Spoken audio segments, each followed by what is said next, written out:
Security purpose से lock होता है। देखो, तो घर शुरू करते हैं, तो हमारे घर में कुछ ना कुछ तो रूल्स हमारे लिए होंगे। क्या क्या रूल्स होते हैं? जैसे रात के 9 या 10 बजे के बाद घर से बाहर नहीं निकलना है, ठीक है। स्कूल जाना है, स्कूल से आकर के स्टडी करना है, कोचिंग अटेंड करनी है, अपना होमवर्क पूरा कंप्लीट करना है, ये रूल्स हैं। और क्या रूल्स हैं हमारे घरों के अंदर? रूल्स ये हैं कि जो हम लोग घर में जो कुछ सामान आता है, उसमें वो जो उसका गार्बेज बचता है, गार्बेज को डस्टबिन के अंदर डालना है, ये नियम होते हैं। और कुछ नियम छोटे मोटे ऐसे होते हैं कि एक दूसरे से लड़ाई नहीं करनी है, बहस नहीं करनी है। जैसे होते हैं ना, मम्मी मार रही है तो बहस कर रहे हो, पापा पीछे से आ गए। बदकिस्मती तब होती है जब तुम मम्मी से बहस कर रहे हो, अरे आप तो ऐसा डांटती रही थी, हो पीछे से पापा आगे पकड़ लिए, गलत टाइम पे बहस कर लिया, ठीक। और सबको ये बात पता रहता है, जिनके पापा का टाइम घर में आने का 6-7 बजे का होता है, तो 6-7 बजे बहस नहीं करते मम्मी से, दोपहर में करते हैं। शाम को 6-7 बजे बहस नहीं होती है। वो ध्यान रहे, आने वाले होंगे हेडक्वार्टर से, तुम लोगों ना, हाँ मुझे पता है, ठीक है। तो हमारे घर में कुछ नियम कानून होते ही नहीं होते हैं, ठीक। अगर मान लो कुछ नियम कानून जो हमारे घर के अंदर बने वो ना रहे बिल्कुल भी, तो बताओ क्या होगा? तुम बताओ। अगर घर में हमारे नियम कानून नहीं है, कोई भी कभी भी कोई भी कुछ भी कर सकता है। चिप्स खाया, पैकेट कहीं पर भी फेंक दिया, छोटा भाई छोटी बहन उसको 2-4 थप्पड़ लतिया दिए, रात 11 बजे कभी बाहर निकल चले जा रहे हो, मन क्या स्कूल गए, मन क्या स्कूल नहीं गए, क्या होगा? मजे आएंगे।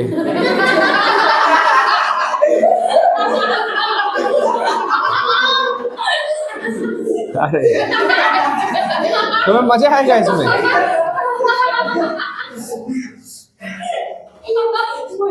और कोई भाई, ए बैठ जाओ, तुम बैठो। और कोई बताओ क्या होगा? इसको मजा आएगा, तुम बताओ ऐश्वर्य, बताओ। अगर इस रूल्स को हटा दें तो बताओ क्या क्या प्रॉब्लम्स होंगी? वो हमारे घर चलने में मतलब दिक्कत है कि हमारा टाइम टेबल बिगड़ जाएगा, और स्कूल अगर नहीं आते तो हमारा अटेंडेंस कम हो जाएगी, लॉस हो जाएगा, एजुकेशन नहीं हो पाएगी। मैंने कल ही एक चैप्टर खत्म किया है एजुकेशन का, उसमें लिटरेसी मैंने बताई थी। तो अगर तुम स्कूल नहीं अटेंड करते हो, अपना वर्क कंप्लीट नहीं करते हो, कोचिंग अटेंड नहीं करते हो, टीचर्स की बात नहीं मानते हो, तो पढ़ाई हो पाई कभी? इसको मजा आएगा लेकिन। बैठो कह रहा क्या आंसर करे, एक शब्द में बोलते मजा आएगा। मजा आएगा, क्यों रवि? ठीक, तो नियम होना चाहिए। अब दूसरी बात कर लेते हैं स्कूल की। स्कूल में नियम होते हैं, क्या नियम होते हैं? किस क्या करना? बम नहीं फोड़ना। तुम्हारे लिए नियम बनेगा, आतंकवादी लगते ही है। हाँ, स्कूल है ना, आतंकवादी ट्रेनिंग तो नहीं देते वहाँ पे बेटा। बम फोड़ने से सारी दीवारें हिल जाती हैं। ए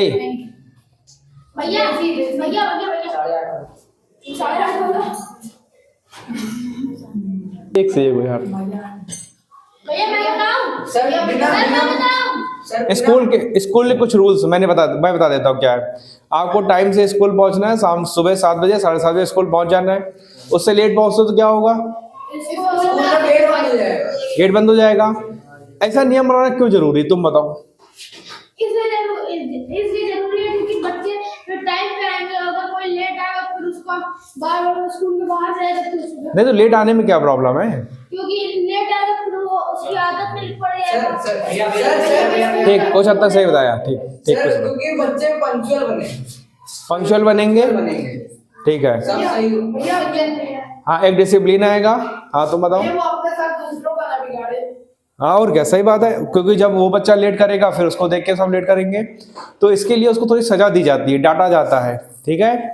या स्कूल से रस्टिकेट कर दिया जाता है कि आप लेट मत करिए स्कूल में बार बार, और स्कूल के जो रूल्स है उसको फॉलो करिए, ठीक है। हाँ, ये कुछ चीजें होती है।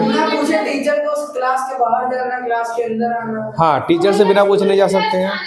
ये नियम जरूरी क्यों है? अगर ये नियम जरूरी नहीं होंगे, स्टडी नहीं हो पाएगी, और जब स्टडी नहीं होगी क्या हो जाएगा फिर? इलिटरेसी, अनस्किल्ड, क्या हो जाओगे? अनएम्प्लॉयमेंट बढ़ेगा, अनएम्प्लॉयमेंट बढ़ेगा, हमारी हेल्थ सिस्टम खराब हो जाएगा। भाई पैसे नहीं होंगे कैसे अच्छा खाना खा पाओगे? न्यूट्रिशन कैसे लोगे? हाइजीन भी नहीं रहेगा। समझ में आ गया? तो एजुकेशन क्या है? लिटरेसी बढ़ाती है, और लिटरेट होने के लिए तुमको रूल्स को फॉलो करना पड़ेगा। कुछ रूल्स को तो बेसिक रूल्स को फॉलो करोगे। तो जब घर में, स्कूल में रूल्स जरूरी है, तो भारत देश जो कि इतना बड़ा देश है, क्या वहाँ रूल नहीं चाहिए? चाहिए नहीं है। भाई एक छोटा सा घर है, छोटा सा स्कूल है, यहाँ पे रूल्स चाहिए। और भारत जैसा इतना बड़ा देश जो दुनिया के शायद 7वें नंबर पर है या 8वें नंबर पर है, ठीक, इतने 7th लार्जेस्ट कंट्री है, क्या उसमें नियम की जरूरत नहीं है? बहुत जरूरत है। तो जो नियम की जरूरत है हमें यहाँ पर। अब एक बात बताओ, नियम बना देंगे, नियम कौन बनाएगा? तो नियम बनाएंगे ये देश के लिए, बना देंगे। जब ये नियम बना देंगे तो नियम को लागू करवाएगा, अप्लाई करवाएगा कौन? ये। और उस नियम को तोड़ने वालों को सजा कौन देगा? तुम्हारे जो स्कूल के नियम उसको तोड़ते हो नियम को, तो सजा कौन देता है? PT sir. सुअर नहीं रे, पीटी सर होता है। टीचर्स होते हैं, सजा देते हैं कि नहीं देते हैं? वैसे ही घर के अंदर जब रूल्स तोड़ते हो तो कौन सजा देता है? वही पापा। तो पापा एक तरह से पार्लियामेंट का काम करते हैं कि वो नियम बनाते हैं। मम्मी भी पार्लियामेंट नियम बनाती है। पापा तो चले गए, मम्मी अप्लाई करवा रही हैं कि बाहर नहीं जाना, पापा ने कह के बोला था, अभी खेलने नहीं जाना है कह के बोला था। ये होते हैं मम्मी बन के क्या? एग्जीक्यूटिव। और तुमने अगर नियम तोड़ा तो पापा शाम को आ रहे होंगे, तो मम्मी कहती है शाम को सुप्रीम कोर्ट के जस्ट CJI ऑफ इंडिया आ रहे होंगे और उनसे तुम्हें लती आएंगे। और जैसे पापा अंदर घुसते हैं, मम्मी उसी टाइम ही बताती है, क्यों? क्योंकि पापा थक कर है, दिमाग गर्म है, तो ज़्यादा मारेंगे। तो मम्मी बढ़ चढ़ के बता देती है, हमारे ऊपर चाकू से हमला करने वाला था, हम बच गए। ठीक है, तो पढ़ती नहीं पढ़ती, तो सजा कौन देता है? पापा देते हैं। पापा जुडिशरी हो गए।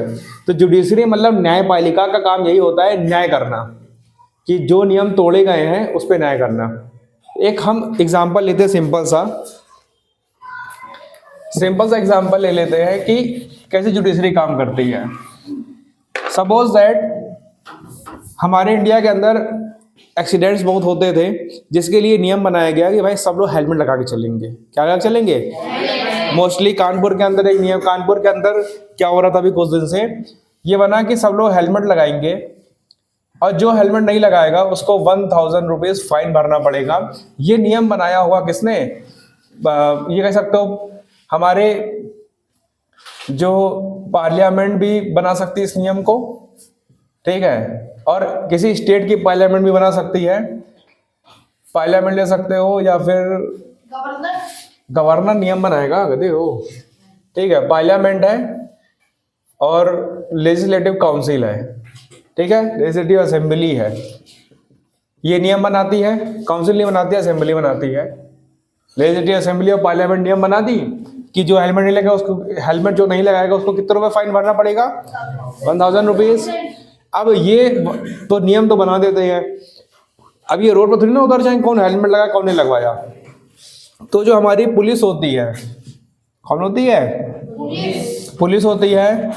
और जो सिविल सर्वेंट होते हैं, सिविल सर्वेंट मतलब IAS IPS वगैरह होते हैं, इनका काम ये होता है कि ये देखना कि कौन रूल को फॉलो कर रहा है कि नहीं कर रहा। इनका काम खाली इतना ही है।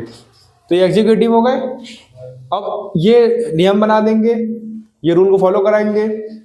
अब ये भी तो हो सकता है कि मान लो एक पुलिस वाला है, पुलिस वाले ने क्या किया, एक आदमी को क्या किया, एक आदमी बाइक से आ रहा था, उसने अपनी बाइक रोकी और रोक करके हेलमेट लगाया हुआ था, हेलमेट उतार के जैसे उतारा, जैसे हेलमेट उतारा पुलिस वाले ने उसकी फ़ोटो खींच ली। तो जब उसकी फ़ोटो खींची तो बिना हेलमेट खींची, तो क्या उसका 1000 चालान कटेगा? ये चालान सही है कि गलत है, ये आदमी कैसे है, ये आदमी कैसे पता करे? उसको कौन न्याय देगा? जुडिशरी न्याय देगी। तो पुलिस वाले जो है हमारे जो एग्जीक्यूटिव, वो करप्ट भी हो सकते हैं, या ये हो सकता है कि पुलिस वालों ने चालान 1000 का है, लेकिन पुलिस वाले उसके बदले में 1500 रुपये ले रहे हैं। या 1400 रुपये ले रहे हैं, पैसा बढ़ा कर भी ले सकते हैं। तो ये नियम सही तरह से अप्लाई हो पाए उसके लिए ये जुडिशरी हमारे सामने आती है। कौन आती है? जुडिशरी। इसको बोलते हैं न्यायपालिका। न्यायपालिका होती है और यही बताती है कि जो नियम कानून है वो सही है कि गलत है। न्यायपालिका देश में सबसे ऊपर होती है, इसके ऊपर कोई भी अंकुश नहीं है, मतलब इस पे कोई भी इसके ऊपर नहीं, सबसे ज्यादा पावरफुल है। ठीक है, ये समझ में आ गया कि न्यायपालिका कैसे काम करेगी, जुडिशरी कैसे काम करेगी। आगे देखो, अब जुडिशरी को कैसे रखा गया है। देखो, एक त्रिभुज होता है, एक ट्रायंगल होता है, उस तरह से रखा गया है। ठीक है, देखो कैसे,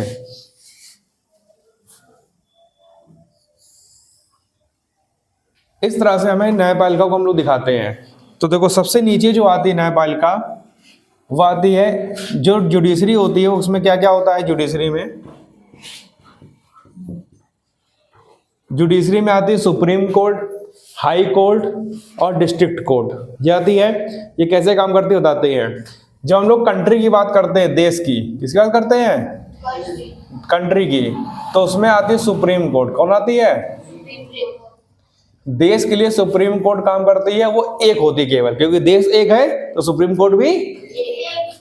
फिर हमारे स्टेट के लिए जो कोर्ट काम करती है, जुडिशरी जो न्यायपालिका होती है, उसको बोलते हैं हाई कोर्ट। हाई कोर्ट, आप कहोगे सर अगर 28 स्टेट्स है तो 28 हाई कोर्ट्स भी होंगी? ऐसा नहीं है, एक हाई कोर्ट 2-3 स्टेट को भी कवर कर सकती है। समझ में आ गया? तो ऐसा नहीं है कि जितने स्टेट होंगे उतना हाई कोर्ट होगा।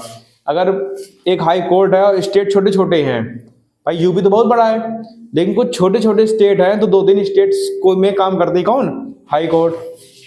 ठीक है, उसके बाद जो डिस्ट्रिक्ट होते हैं, जैसे कानपुर है, ठीक है, लखनऊ है, प्रयागराज है, ये डिस्ट्रिक्ट है। इनमें जो कोर्ट होते हैं उसको बोलते हैं डिस्ट्रिक्ट कोर्ट। क्या बोलते हैं? डिस्ट्रिक्ट कोर्ट बोलते हैं।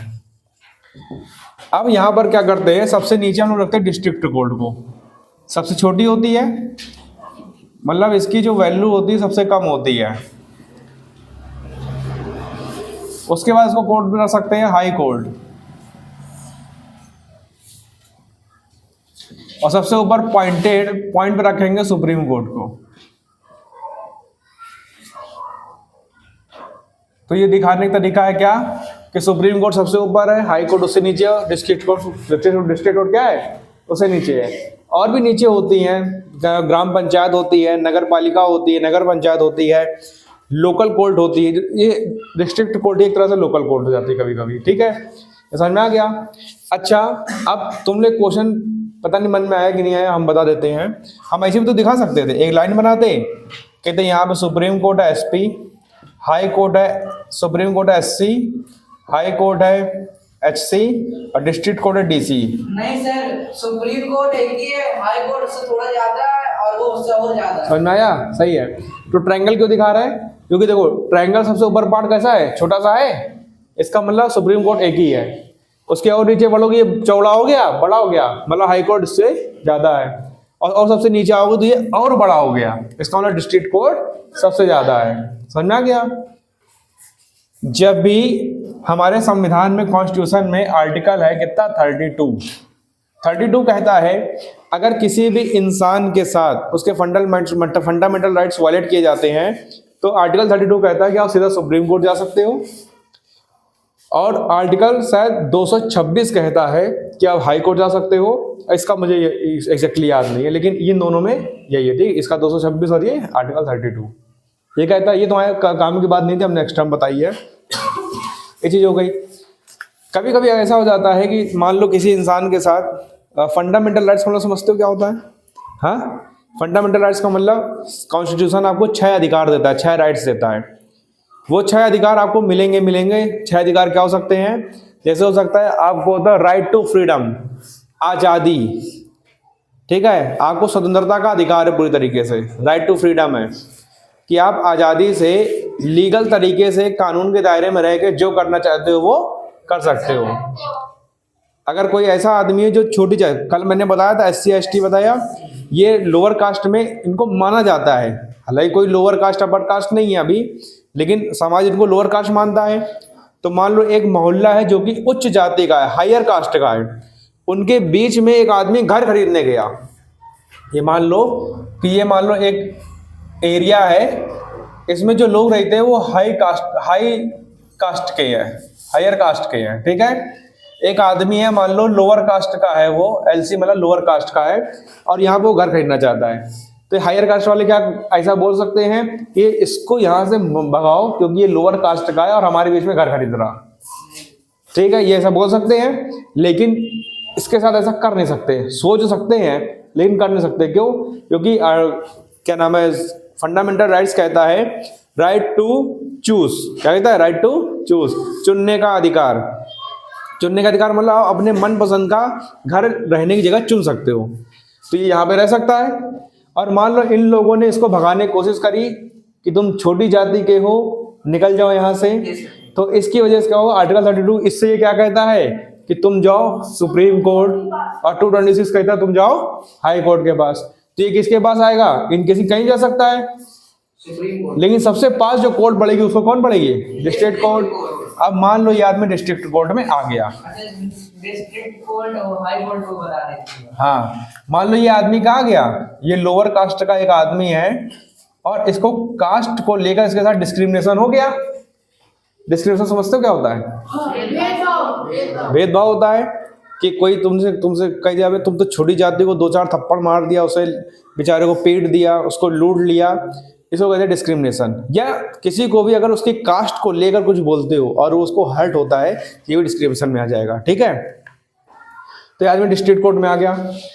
डिस्ट्रिक्ट कोर्ट में तो आया तो, लेकिन दिक्कत ये हो गई कि डिस्ट्रिक्ट कोर्ट ने इसको ही गलत ठहरा दिया किसी वजह से, कहा कि तुम्हारी गलती है, वो सब सही है। तो ये क्या करें? अब ये कहाँ जाएगा? हाई कोर्ट जाएगा, और हाई कोर्ट में अपनी अपील करेगा 226 के तहत, और कहेगा कि सर मेरे साथ डिस्क्रिमिनेशन हुआ मेरी कास्ट को लेकर के, मैं यहाँ घर खरीदना चाहता हूँ, मेरे पास पैसे भी हैं, मेरे पास लीगल राइट है घर खरीदने का, ठीक है, और मैं इस देश का नागरिक हूँ और मेरे सारे डॉक्यूमेंट्स कंप्लीट है, मैं घर खरीदना चाहता हूँ बस, लेकिन ये यहाँ के लोग मुझे रहने नहीं देते हैं। तो ये हाई कोर्ट जाएगा, हाई कोर्ट वाले इसको न्याय देंगे। मान लो हाई कोर्ट भी न्याय ना दे सका, अब सुप्रीम कोर्ट जाएगा। अब तुम कहोगे सुप्रीम कोर्ट में न्याय नहीं मिला तो? अब उसका कोई कोर्ट नहीं है, लेकिन सुप्रीम कोर्ट एक ऐसा कोर्ट है जहां पर आपको न्याय मिल ही जाएगा। क्यों मिल जाएगा? क्योंकि सबसे पढ़े लिखे आदमी वहीं पर बैठे हुए हैं। समझ में आया? 5 साल तक सुप्रीम हाई कोर्ट का जज रहने के बाद ही आपको सुप्रीम कोर्ट का जज बनाया जाता है। मतलब हाई कोर्ट का मेन जज बनोगे, मेन जज 5 साल तक, तब जाके तुम्हें सुप्रीम कोर्ट का जज बन पाओगे। और हाई कोर्ट में तुम 10 साल वकील हो, एडवोकेट हो, तब जाके सुप्रीम कोर्ट के जज बन सकते हो। हाँ, और इसका जो मेन जज है, मेन जज, उसको बोलते CJI। अभी हमारे CJI कौन थे? CY चंद्रचूड़, ये थे चंद्रचूड़। हाँ, और अभी बदल गए हैं, अभी 10-15-20 दिन पहले शायद चेंज हुए हैं। नए जो हमारे चीफ जस्टिस ऑफ इंडिया, उनका नाम है संजीव खन्ना। क्या नाम है? संजीव खन्ना। ठीक है, राजेश खन्ना ना समझना।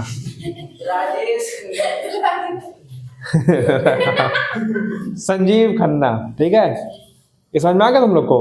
तो ये ध्यान रखना है, सुप्रीम कोर्ट सबसे ऊपर है, उसके नीचे हाई कोर्ट, सबसे नीचे क्या है? District court. और भी कोर्ट है सारे, लेकिन ये 3 मेन कोर्ट हमारे आ जाते हैं। कोई डाउट तो नहीं इसमें?